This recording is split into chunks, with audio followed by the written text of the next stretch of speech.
This is brutal for the Vancouver Canucks as Patrik Allvin reveals a shocking injury update on a young forward in Nils Hoglander going into the start of the regular season, which leaves a lot of question marks on the Vancouver Canucks as they have to search internally to fill out the void of this player as he's out for a significant amount of time. We're going to break down this report coming from Patrik Allvin revealing the injury on Nils Hoglander and how the Canucks have a huge decision to make with who they fill the void with in the lineup. We're going to break down all this and so much more later on this episode. Before we get into that, I just want to give a huge shout out to everyone watching, and we're trying to reach a goal of 8,500 subscribers. So if just 60 of you guys want to go down and hit that free subscribe button, it would mean the world, and in return, we'll give you daily updates from all around the Canucks, from injury reports, trades, rumors, reports, anything you can think of. There's no better spot than here at Canucks Digest, so go down and hit that free subscribe button.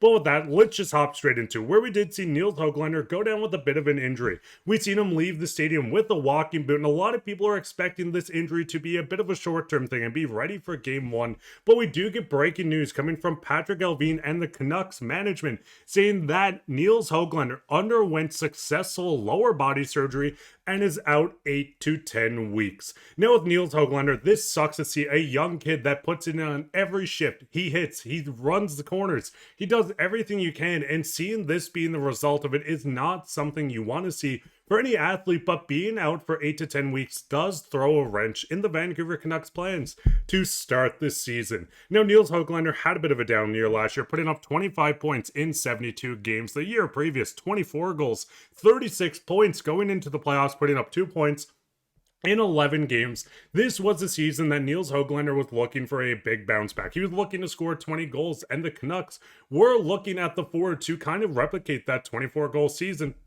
to add more offense into the middle six as he continued develops and maybe hop straight into the top six.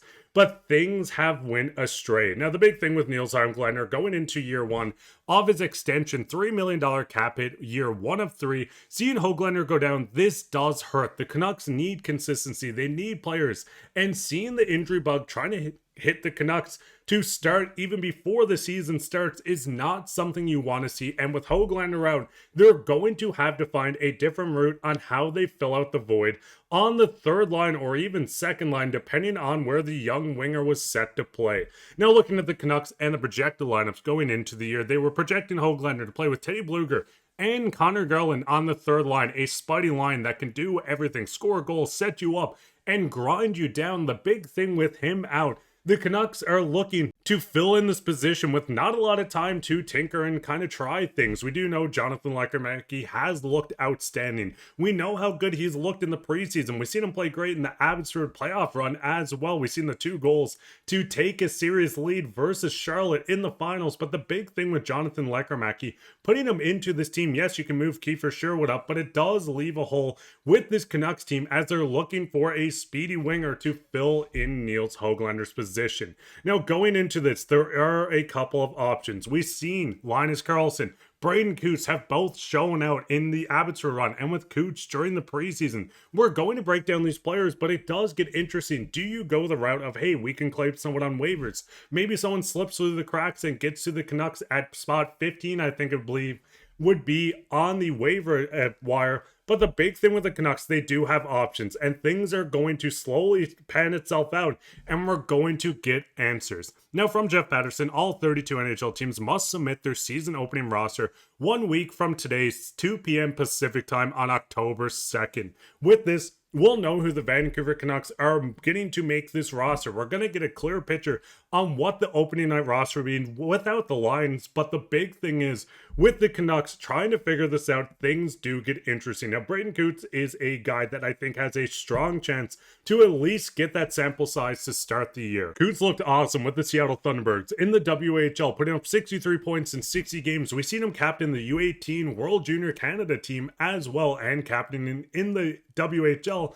But the big thing with Cootes is we're seeing a very young forward, 18 years old, that looks poised and almost NHL ready to get into this group. Now, the farther you get into the preseason, the more competition, harder it would be, but he scored a goal versus the Edmonton Oilers, a bit of a just tap in from his leg, but the big thing is Coots has looked electric, not out of place, and is making it hard for management to look at him and say, hey, we're going to send you back right away, especially with this group being down a forward going in. Now, looking at the scoring leaders through 4 preseason games, Braeden Cootes sits at number 1 with 2 goals, 1 assist for 3 points, now tied with Filip Hronek and Filip Hronek. A lot of Phillips there, but the big thing with this Canucks group is they have a lot of options. Jonathan Lekkemaki's going to make this group. But the big thing with Coots, you're letting a young forward get in, and you don't want to burn a year of his ELC, especially if he's not fully ready. But getting him in for 9 games to start the season to lighten the load a bit with Nils Hoglander goes out seems like the perfect time for the Vancouver Canucks to test out the young forward in this group and going back into the line. If you want to get him in, you can station him straight on that 3rd line. It wouldn't make sense to put Coots straight onto the 4th line and just kind of let him stay there in that situation. Get him into the middle 6 is the smartest decision for the Vancouver Canucks to get. You get him more ice time, he gets up against better competition, you see what he's made of, and if he can hold up.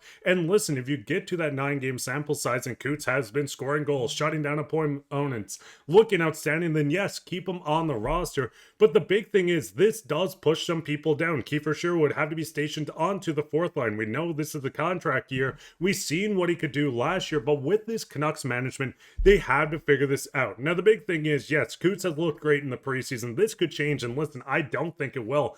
I think Coots is more than ready, but if they want to go with someone that has a bit more experience, Linus Karlsson is a very good name as well. We've seen Karlsson last year outstanding in Abbotsford, 23 goals, 39 points. We've seen him light it up in the playoffs. 26 points in 24 games, including 6 points in the NHL with the Vancouver Canucks. Linus Karlsson makes the most sense if you want to reward a player for how well they played last season. Braeden Cootes is a player that if you want to reward for the preseason. Now, both options are very good. I would not be shocked if they kind of cycled through with Linus Karlsson being the piece that stays in until Christmas or just before with Nils Hoglander out. But it does get interesting. We've seen this camp go out to say, or management at least, to say that we didn't sign any PTOs heading into camp because we wanted a competitive roster. We wanted to reward the young guys. So signs are kind of pointing towards this group not wanting to make a trade to fill in a position. And listen, with Hoglander out, before we touch on defense, is a situation where yes, they could go out and they could put him on LTI or free up a tiny bit of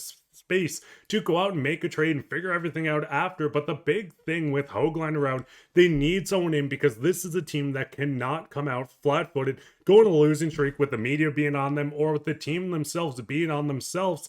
This is a group that has to start the season quite hot, and it does get interesting. The second option is the Vancouver Canucks could run 7 defensemen. Now listen, I know Tom Willander is not a left-handed defenseman. It just looks a lot cleaner having them next to each other. But if the Canucks management wants to go out and if Adam Foote says, hey, we would rather play 7 defensemen to get one of these guys in, that makes sense as well. This would give them the opportunity to say, hey, we have 7 defensemen, we can cycle you through. Hughes is going to end up playing a double shift with one of the young kids. But the big thing with the Canucks is they have a lot of guys that have proven quite a bit in this preseason, showing that a lot of these guys are farther than ahead than we expected. But the overall picture is, does someone like Kravtsov get in so the Canucks management can use them as trade bait? Do they go out on the waiver wire to pick up a player that can fill the void with more NHL experience? Do they look at Linus Karlsson, who was outstanding during the run last year in the playoffs? Or do you give the young forward and Braden Coots his time to shine the 9 games, let him prove everything, and if he does and shows out and is ready to crack into the lineup, figure out everything after when Nils Hoglander has to come back. And plus, Coots is very cheap, $975K. It doesn't hurt their current cap space. But the big thing, Canucks fans, what is your thoughts on this? What is your thoughts on a shocking injury? What we thought wasn't going to be a severe one is now 8 to 10 weeks with Nils Hoglander going out with a surgery. What is your thoughts on this? What is your thoughts on the possible replacements? Who would you like to see in this lineup? Let us know down in the comments. And speaking on comments, let's go straight in the comments of the day. Coming from Scott, and he says, smart not to make a desperate move and overpay. Hedl has looked good, and Coots has been a nice surprise. And I do agree, this is a Canucks team that a lot of people are counting out of the playoffs, but we know with the injuries they had last year, with a lot of players ready to take that second step, this is a group that's poised to make a big splash, to make a run and hopefully win a Stanley Cup. Wouldn't that be outstanding to see the young Coots in his first year hoisting the cup in Vancouver? But let us know your thoughts down below. Let us know what player do you think is going to have the biggest breakout. Do you think Coots stays with the team past 9 games, 9 games? Let us know down in the comments. And that'd be it for this episode. If you enjoyed it, make sure to leave a like, subscribe, share this with your friends. We'll be back in another episode to keep your eye out for that. But I've been your host, Mark By. And listen, Canucks fans, things are going to get better. Listen, we have a great team going in. This is going to be outstanding. I'm going to come to Vancouver to catch a game. Let me know what game I should come see. The home opener, something else. Let me know down in the comments. But that'd be it this episode. And take care, Canucks fans.